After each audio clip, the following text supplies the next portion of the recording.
Bien, amigo, Mateo 6, 19 al 24. Hay gente que quizás está viendo por primera vez o por primera vez escuchando lo que estamos enseñando. Y para que tú sepas, en la Iglesia Puente enseñamos series de sermones y estamos en la serie del Sermón del Monte. Repito harto la palabra sermón porque la serie es del Sermón del Monte desde Mateo 5 a Mateo 7. Entonces estamos pasando la mitad del Sermón del Monte.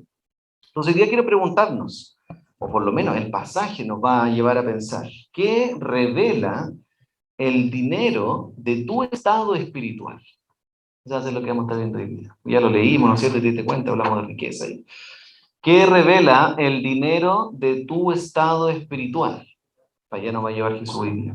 Y se estima que el 20% de las enseñanzas de Jesús es acerca del dinero y las riquezas. Jesús habla mucho acerca de esto, y no solo Jesús, la Biblia también, pero específicamente Jesús habla mucho del tema de las riquezas. Es un tema importante, no porque la plata en sí misma sea importante, sino porque hay algo de fondo que puede revelar acerca de nosotros. Y me gustaría dejar súper en claro que como iglesia no queremos nunca que el tema del dinero sea un tema tabú en nuestra iglesia, como oculto. No hablamos tanto de plata porque, no sé, no nos gusta meternos en el bolsillo de nadie porque se pueden sentir mal. Jesús habló mucho del dinero. Entonces, como cristianos de iglesia, vamos a hablar mucho acerca de ello.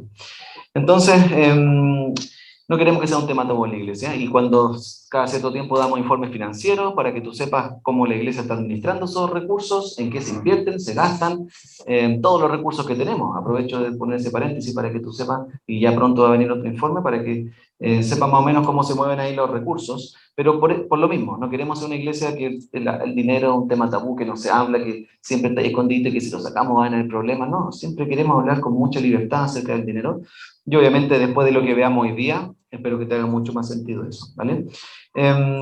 Y con respecto al, claro, Jesús nos va a estar hablando del dinero dentro de nuestra serie del Sermón del Monte. Hay un teólogo que dice que con el Padre Nuestro, que vimos hace unos 2 domingos atrás, llegamos a la cima del Sermón del Monte, porque el Sermón del Monte ocurrió en una ladera, un poco como la montaña donde andábamos ayer en retiro los hombres, en una ladera, ¿no es cierto? Y Jesús enseñándole a la gente y sus discípulos. Con el Padre Nuestro llegamos a la cima del Sermón del Monte y ahora empezamos el descenso. Desde el Padre Nuestro empezamos a descender la ladera y vamos ahora descendiendo hacia la integridad del cristiano en relación justamente a las posesiones materiales en este mundo. Entonces hoy día quiero mostrarte 3 cosas que quizás las riquezas, y este pasaje nos va a decir que las riquezas pueden revelar acerca de nosotros. En primer lugar, las riquezas pueden mostrar cuál es nuestro mayor tesoro. En segundo lugar, las riquezas pueden revelar nuestro estado espiritual. Y en tercer lugar, vamos a ver que las riquezas van a revelar quién es nuestro verdadero amo, a quién servimos realmente. Esas 3 cosas: revela nuestro tesoro, nuestro estado espiritual, nuestro amo o Señor, si quieres ponerle otra palabra. ¿Vale? Pero déjame recordarte simplemente que Jesús dijo que, en cuanto a contexto, Jesús dijo que solo podemos entrar al reino de Dios, ¿se acuerdan? Si somos más justos que los fariseos y los maestros de la ley. ¿Se acuerda eso? Capítulo 5, verso 20, Jesús les dijo a los que lo estaban escuchando: porque les digo a ustedes que no van a entrar en el reino de los cielos, a menos que su justicia supere la de los fariseos y los maestros de la ley. Y cuando llegamos ahí esa vez, yo no sé si te acordarás, pero dijimos que, claro, tendríamos que ser más justos que los fariseos y los maestros de la ley para entrar en el reino de los cielos. Y luego Jesús nos dijo en el capítulo 5 también, verso 48, que seamos perfectos como el Padre, ¿no es cierto? Dijo, por tanto, sean perfectos así como su Padre Celestial es perfecto. Entonces, hay un llamado a una justicia, a una perfección, que quizás te puede decir, ¿cómo puedo lograr eso? Nadie es perfecto en este mundo. Pero déjame simplemente recordarte, todo lo que Jesús está diciendo con esas cosas, de que seamos más justos que los fariseos, que nuestra justicia supera la de los fariseos, y que seamos perfectos como el Padre. Lo único que Jesús está diciendo es, sean íntegros. Eso es lo que Jesús está transmitiendo. Esa palabra, sean perfectos como su Padre es perfecto, significa sean íntegros como su Padre es íntegro. Reflejen la integridad de Dios a través de su propia vida, en todas las áreas de su vida.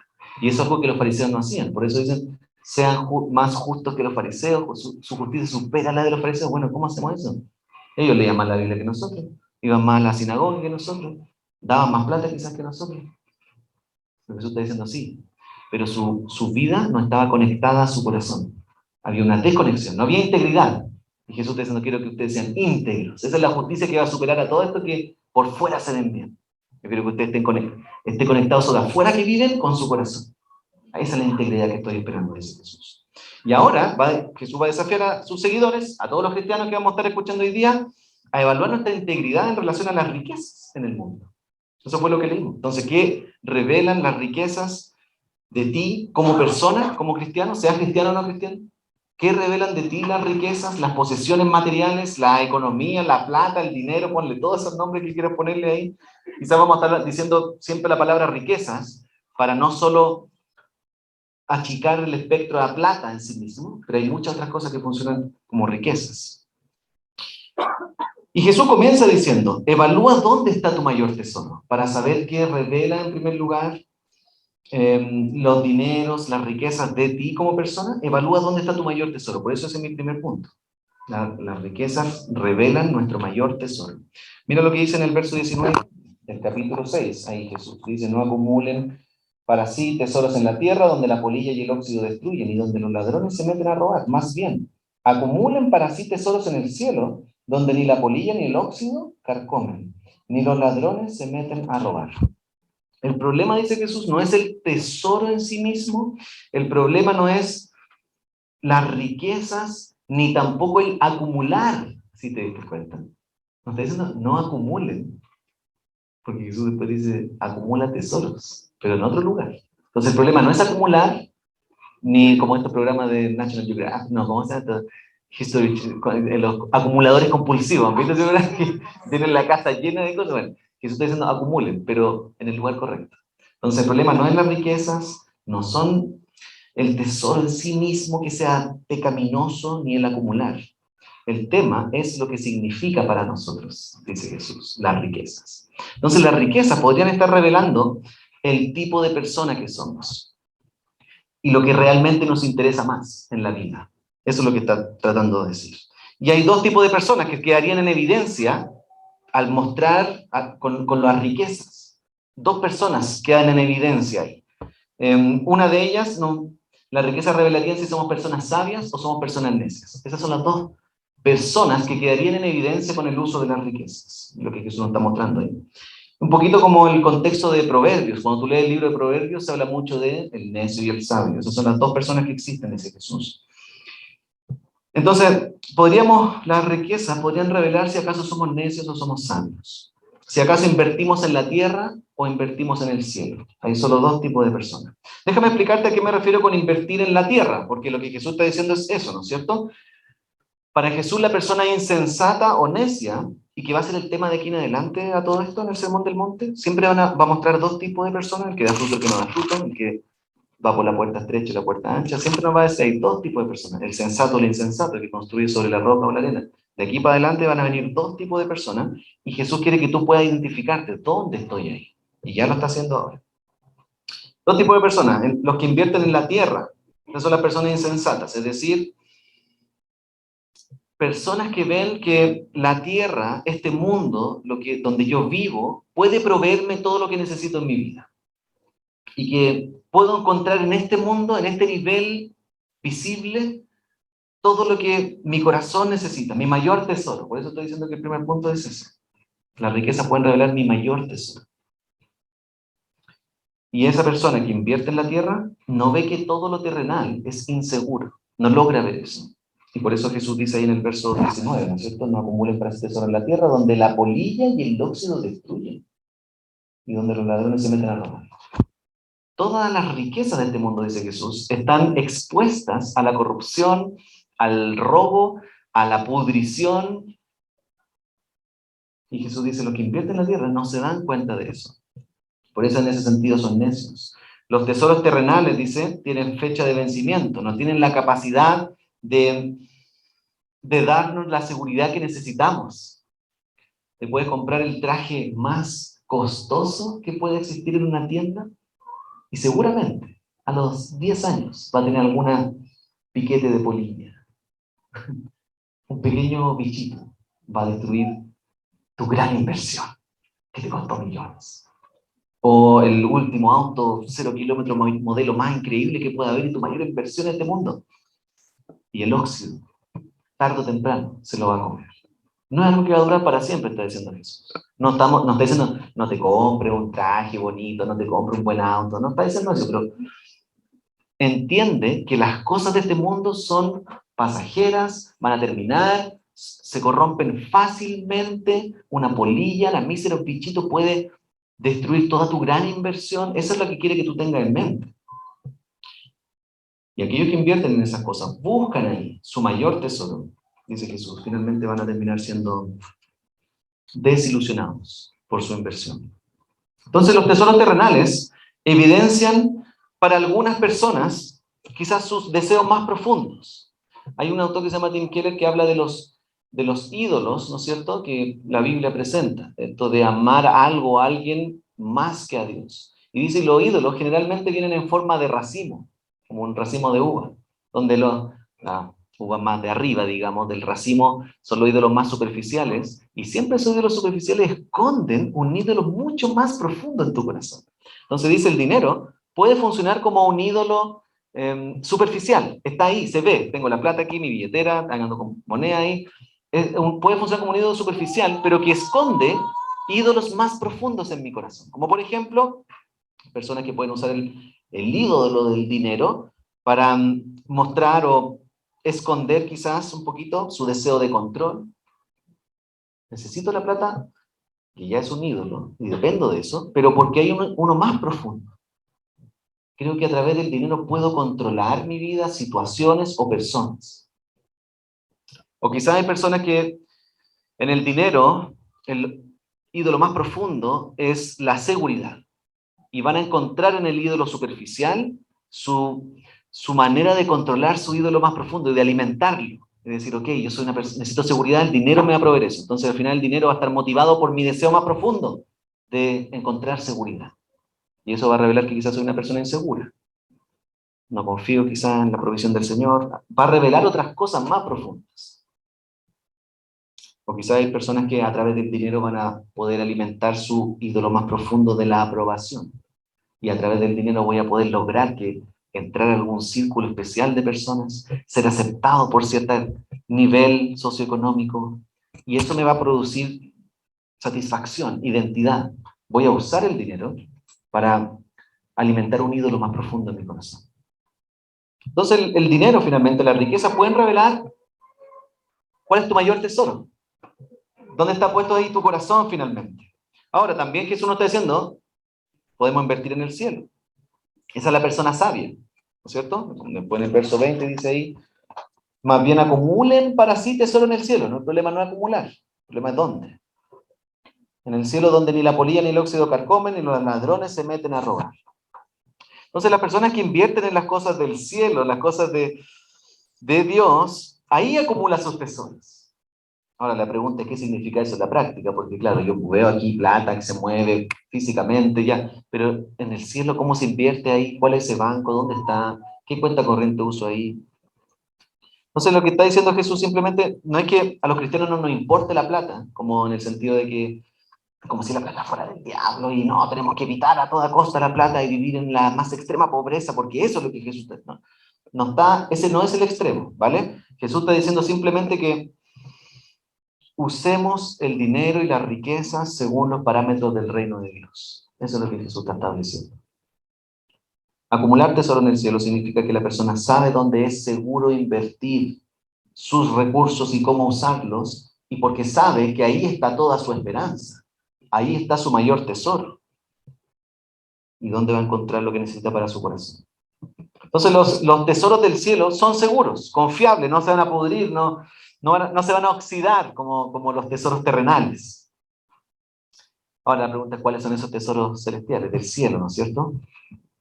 Y en primer lugar, yo creo que esos tesoros son Jesús mismo. Jesús, enviado del cielo, Dios nos envió el mayor tesoro del cielo para nosotros, para nuestra vida, para salvación. Pero en segundo lugar, también todo lo que tenga que ver con su reino. Ahí Jesús nos está invitando a invertir. Usar nuestro recurso para invertir en las cosas de su reino. Misión, evangelio, discipulado, servicio al mundo, misericordia, todos mis recursos invertidos en aquellas cosas que están alineadas a los parámetros de su reino, que no van a pudrirse y que van a dar frutos eternos. Ahí está Jesús invitándote a invertir. Entonces déjame mostrarte cómo esto afecta quizás en la práctica en tu vida, para que lo consideres, algunos ejemplos, pero siempre trata de pensar en tu propia vida, cómo te afectaría a ti. Por ejemplo, si inviertes tus recursos, si gastas tus finanzas, tus dineros, de una manera que no te permita ser generoso, necesitas revisar tus gastos. Eso es lo que estamos sacando de lo que Jesús nos está diciendo hoy. Porque el llamado al cristiano es ser generoso.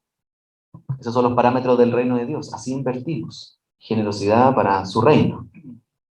Entonces, por ejemplo, si me compro un auto que me deja endeudado de manera que nunca puedo ser generoso, no es que quedé hasta el cuello con la compra del auto, así que no puedo poner más, no tengo, y empiezo a justificarme, ¿no es cierto? Pucha, me encantaría no tener estas deudas para poder ser generoso. Y empezamos a, no sé, si la compra de algo, por ejemplo, un auto, que son cosas grandes, te dejan endeudado al nivel que no puedes ser generoso, bueno, quizás vas a tener que evaluar el auto que quiero adquirir. Si no me permite vivir la generosidad cristiana. Y aquí yo sé que puede ser controversial decir esta cosa, porque nos estamos metiendo a terrenos complejos, de bolsillo, de chuta. Nadie se mete aquí en mi bolsillo, como yo gasto mi plata. Pero tengo que decirte lo que Jesús está diciendo, ¿vale?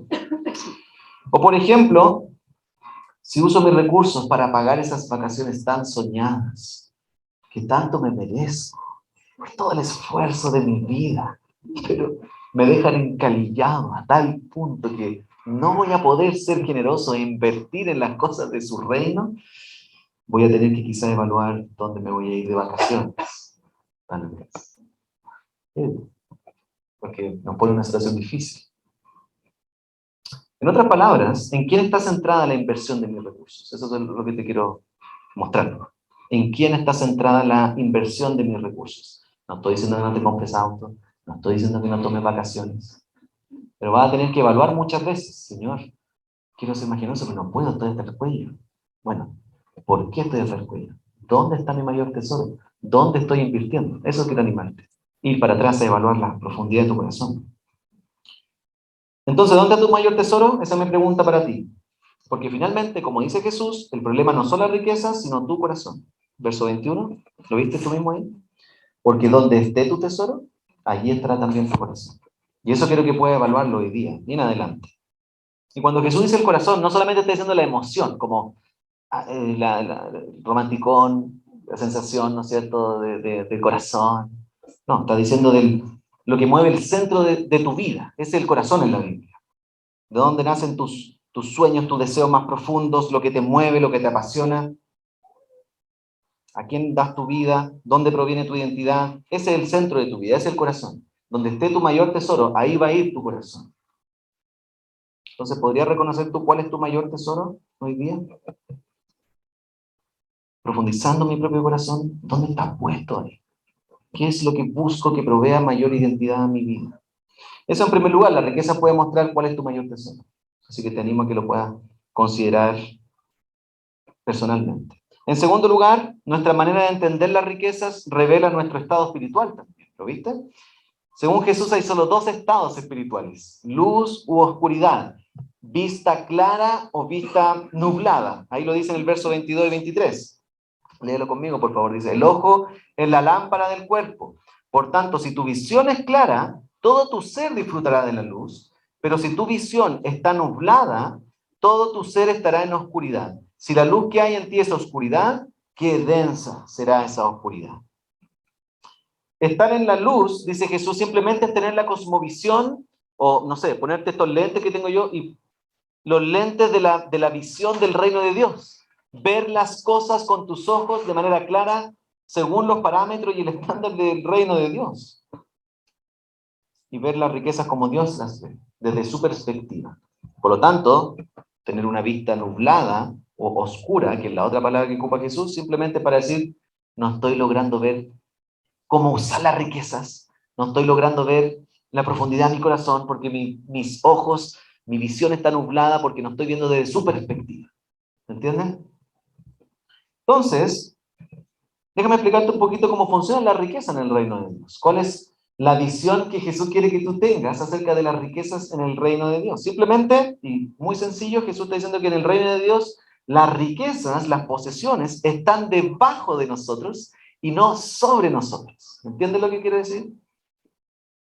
Las riquezas son dadas por Dios para ser usadas de tal manera que podamos ser generosos, glorificar a Dios y servir a otras personas. Las riquezas están por debajo nuestro, no nos dominan, no nos gobiernan según la perspectiva del reino de Dios.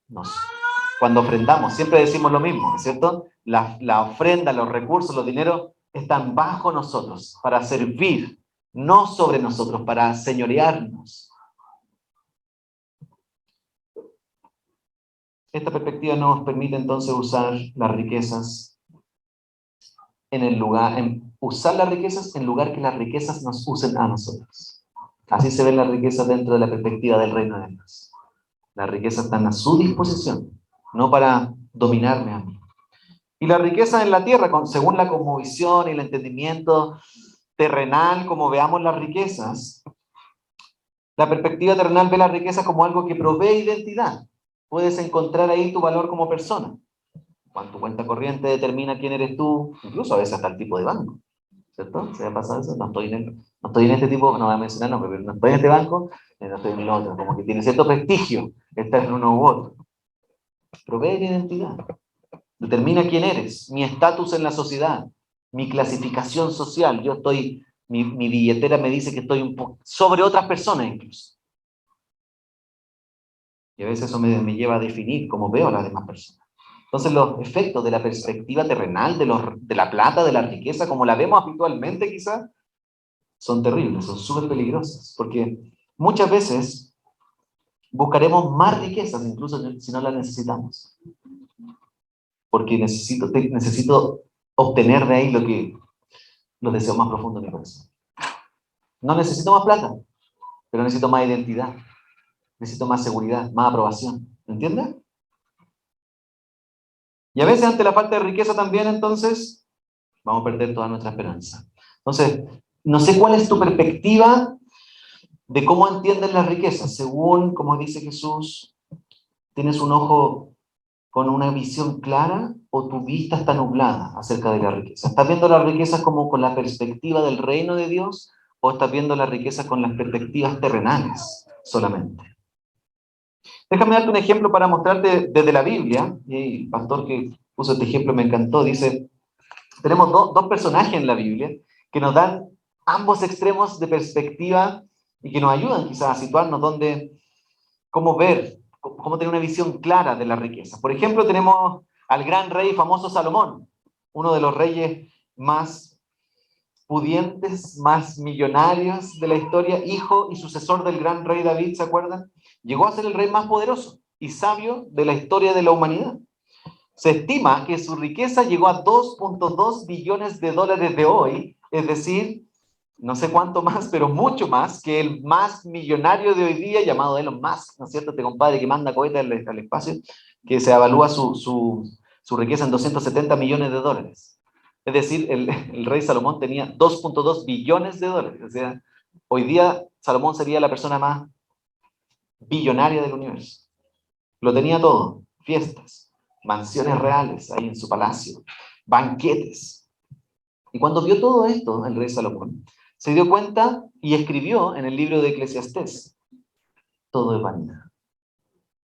Todas estas cosas que tengo acá es vanidad. Nada de esto puede dar lo que realmente necesitamos, que necesito en mi vida. Y por otro lado, muy diferente al rey Salomón, tenemos a Job. ¿Recuerda la historia de Job? Un hombre que lo perdió todo, que no tenía nada, hasta la familia, sus posesiones, quedó en la quiebra en todo sentido. Pero al final del libro de Job, aprendemos que en medio de no tener nada terrenal, Job termina diciendo en su libro que lo encontró todo. Incluso en su bancarrota, en todo sentido. Termina diciéndola, de oídas te había oído, pero ahora mis ojos te ven. Ahora. lo perdí todo. Y ahora sé quién eres realmente. Mis ojos, como Jesús dice, mi visión es clara de quién eres tú, incluso sin tener ni uno en el bolsillo, ni familia. ¿Estás dando cuenta? Nosotros no estamos en el extremo de Salomón, ni estamos en el extremo de Job. Probablemente aquí en esta iglesia hay personas en mejor situación que Job, pero tampoco en la situación de Salomón, creo, no sé, por lo que entiendo, ¿cierto? Estamos como al medio de estos dos personajes. Pero ambos vieron las riquezas desde la perspectiva del reino de Dios. Ambos entendieron que tenerlo todo no significa tenerlo todo. Y que no tener nada, en medio de no tener nada, puedes tenerlo todo también. Porque tenían la perspectiva del reino. Entonces, ¿qué revelan la riqueza de tu estado espiritual? ¿Tu condición interna espiritual? Quizás tu visión está nublada y tiene la perspectiva de las riquezas, la perspectiva terrenal de las riquezas. Están por sobre ti en vez de bajo tuyo las riquezas. Quizás no logras salir de ahí, de esa oscuridad de tu visión. Ves como yo cuando me saco los lentes, medio nublado, no veo clarito. Necesitas tener los lentes correctos de la perspectiva del reino de Dios para tal vez ver las riquezas. Pero eso es algo que tienes que admitir tú con el Señor en primer lugar. Y para eso no necesitas más riquezas, necesitas la luz en la oscuridad. Necesitas el verdadero Salvador Jesús, que dijo que es la luz. Y puede venir a proveerte luz en medio de tu oscuridad. Y tercero, las riquezas revelan que a quién servimos realmente, ¿no es cierto? Ya te dije que las riquezas revelan cuál es nuestro mayor tesoro, revelan nuestro estado espiritual y revelan quién es nuestro verdadero amo, a quién servimos realmente. Mira el verso 24, así termina Jesús. Nadie puede servir a dos señores, pues menospreciará a uno y amará al otro, o querrá mucho a uno y despreciará al otro. No se puede servir a la vez a Dios y a las riquezas. Déjame explicarte este verso con otra historia de la Biblia para que ver si acaso te hace sentido tal vez en tu propia vida. Hay una famosa historia de un recaudador de impuestos llamado Zaqueo, súper famosa, que los niños también han aprendido ahí, en Lucas 19, por si quieren leerla después. Zaqueo, un personaje conocido, cobrador de impuestos, recortando plata por todos lados, traidor de la nación, de la patria judía, ¿no es cierto? Enemigo público número uno, no tenía ni un amigo ese compadre, vivía solo porque era un traidor, le robaba a su propio pueblo. Y tenía un tema con el dinero, Zaqueo. Tenía mucho. Y vivía para el dinero. Y en un momento llega Jesús a la ciudad y Zaqueo trata de verlo. Esta multitud, ¿te acuerdas de esa historia? Y Zaqueo trata de meterse entre medio y como era bajita no veía nada y se sube a un árbol para tratar de ver a Jesús, expresando así su deseo, porque un hombre como respetable como Zaqueo en ese tiempo jamás se subiría a un árbol de esa manera. Entonces los teólogos dicen, tenía mucho deseo de ver a Jesús. Y se sube al árbol y Jesús lo ve arriba del árbol y le dice, Zaqueo, baja, porque vamos a ir a tu casa ahora a celebrar. Voy a ir a comer a tu casa. Baja. Me dice que Zaqueo bajó contentísimo y recibió a Jesús en su casa y obviamente todo el cuchucheo del bar, del pasaje. Ay, cáchate que Jesús va a ir grande, Zaqueo, qué pecador, qué terrible. Empezaban así los vecinos y vecinos, ¿no es cierto? Y Zaqueo, cuando está con Jesús, hace dos compromisos. Ahí en Lucas 19, verso 8. Uno, Zaqueo dice, Señor, voy a dar la mitad de mis bienes a los pobres. Y segundo compromiso, dice, voy a devolver 4 veces a quienes haya dañado. Esos fueron sus dos compromisos cuando tuvo su encuentro con Jesús. ¿Y por qué quiero resaltar esto? Porque déjame mostrarte las dos cosas que están pasando. En primer lugar, dice, quiero dar la mitad a los pobres de todos mis bienes. Lo que Zaqueo está haciendo ahí, está haciendo algo más allá de la legalidad. Porque lo establecido era dar el diezmo, tan conocido por nosotros, ¿cierto? La iglesia. Zaqueo estaba dando el 50%, la mitad de mis bienes. No voy a dar el diezmo, por ley. Entonces Zaqueo en un sentido está yendo más allá de lo legal, de lo establecido. ¿Y sabes por qué? Esto es lo interesante. Porque Zaqueo se está encontrando con el verdadero amo, con el verdadero Señor, que le da verdadero sentido a las riquezas. Y cuando te encuentras con el verdadero amo, las riquezas pasan a tomar su lugar natural. Hay un reemplazo ahí. Saco mi amo dinero, Jesús toma el lugar correcto y el dinero se convierte en lo que es, dinero. Señor, ahora quiero dar la mitad de mis bienes, porque ya encontré lo que andaba buscando. A ti, Señor. Está cambiando de esclavitud, Zaqueo. Se está acercando a Jesús de tal manera que al mismo tiempo se está alejando del dinero. ¿Te dando cuenta? Y cuando eso ocurre, el diezmo no es el tope, el diezmo es la base de mi generosidad. De ahí para arriba, Señor. Y en segundo lugar, Zaqueo dice que va a devolver 4 veces los intereses de aquello que haya dañado. En Levítico 5, verso 7, déjame buscarlo aquí rápidamente, porque no lo tenía en mente aquí. En Levítico 5, si quieres anotártelo ahí en tu Biblia. En Levítico 5, 7, se establecía el 20% de interés de devolución cuando tú incurrías en algún daño. Entonces dice 5.7, si a alguien no le alcanza para comprar ganado, no, era números, perdón. Número 5.7. Ahí sí. Número 5.7 dice, deberá confesar su pecado y pagarle a la persona perjudicada una compensación por el daño causado, con un recargo del 20%. Entonces, simplemente quiero mostrarte que lo que Zaqueo está diciendo es, voy a devolver más de lo que se ha establecido en la ley. No quiero dar lo justo, no quiero dar lo que me piden. ¿Cuánto tengo que dar? El 20. Okay, el 20. No, está diciendo, Señor, ¿cuánto puedo dar, por favor? Lo que tú quieras. Bueno, quiero 4 veces. Lo que he dañado a gente, quiero restituirle 4 veces. ¿Qué dice Jesús frente a los compromisos de Zaqueo? A lo que él dijo. Mira lo que dice Jesús, ahí en Lucas 19, verso 9. Hoy ha llegado la salvación a esta casa. Cuando Jesús ve el fruto de Zaqueo, su reacción con las riquezas, Jesús ve eso y evidencia y dice, aquí hay una persona salva. Aquí hay una persona que ha entendido el Evangelio. Aquí hay una persona que está dando fruto genuino, íntegro, como dice Jesús en el Sermón del Monte. No una persona que quiere cumplir con lo justo. Esta es una persona que está dando genuino fruto. Evidencia de que la salvación ha llegado a esta casa. El uso que Zaqueo comenzó a dar a la riqueza fue una evidencia de una persona nueva, rescatada por Jesús, que estaba cambiando de esclavitud de las riquezas a un nuevo amo llamado Jesucristo. ¿Por qué?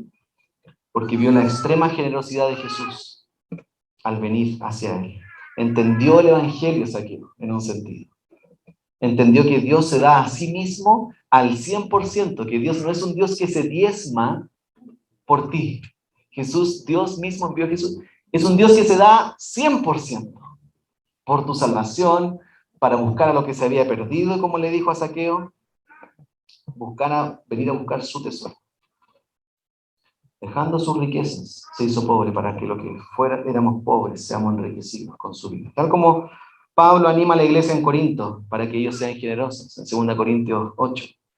Y es con lo que quiero terminar para animarte a ti. Esto es lo que probablemente generó en Zaqueo y dio el fruto que dio.